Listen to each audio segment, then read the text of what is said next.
अरविंद केजरीवाल की सरकार के खिलाफ एक बहुत बड़ा राजनीतिक षड्यंत्र प्लान किया जा रहा है।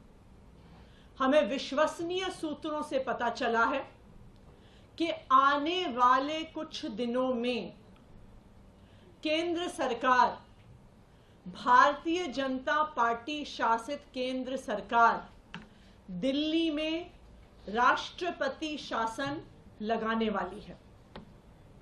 इसके कई संकेत पिछले कुछ दिनों से दिख रहे हैं।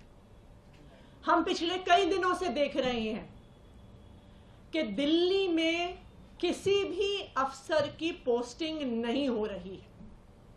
जो आईएएस अफसर हैं उनकी पोस्टिंग एमएचए द्वारा कंट्रोल्ड होती है, लेकिन पिछले कई महीनों से किसी भी सीनियर आईएएस अफसर की पोस्टिंग दिल्ली में नहीं हुई। दूसरी बात, दिल्ली के अंदर कई विभाग खाली हैं, वहां पर अफसर पोस्टेड नहीं है, लेकिन फिर भी दिल्ली के अंदर किसी भी अफसर को नहीं लगाया जा रहा। तीसरी बात,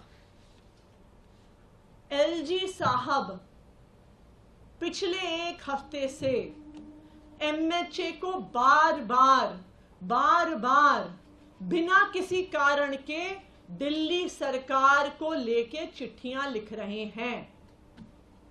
कहते हैं कि मंत्रीगण मीटिंग में नहीं आते, कहते हैं कि मुझे चर्चा करनी है, मैंने मीटिंग पे बुला रहा हूं, ये मीटिंग में नहीं आ रहे हैं। ये वही एलजी साहब हैं जो कोर्ट में खड़े होके कहते हैं कि जी ये ट्रांसफर्ड सब्जेक्ट है, मेरा इससे कोई लेना देना नहीं है। तो जब आप कोर्ट में कहते हैं कि आपका पानी के मुद्दे से, पोल्यूशन के मुद्दे से कोई लेना देना नहीं है, जब वो ट्रांसफर्ड सब्जेक्ट है, तो आप एमएचए में उसके बारे में चिट्ठी क्यों लिख रहे हैं? चौथा, दिल्ली सरकार के अफसरों ने मॉडल कोड ऑफ कंडक्ट का बहाना बनाकर किसी भी मीटिंग में आना बंद कर दिया है, चाहे वो कितने ही इंपॉर्टेंट मुद्दे पर हो।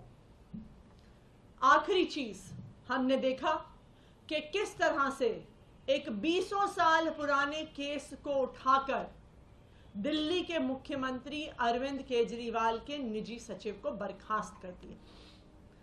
तो ये सारे लक्षण दिखा रहे हैं कि एक बहुत बड़ी साजिश हो रही है, दिल्ली की सरकार को गिराने की साजिश हो रही है, अरविंद केजरीवाल की सरकार को गिराने की साजिश हो रही है और दिल्ली में राष्ट्रपति शासन लगाने की साजिश हो रही है।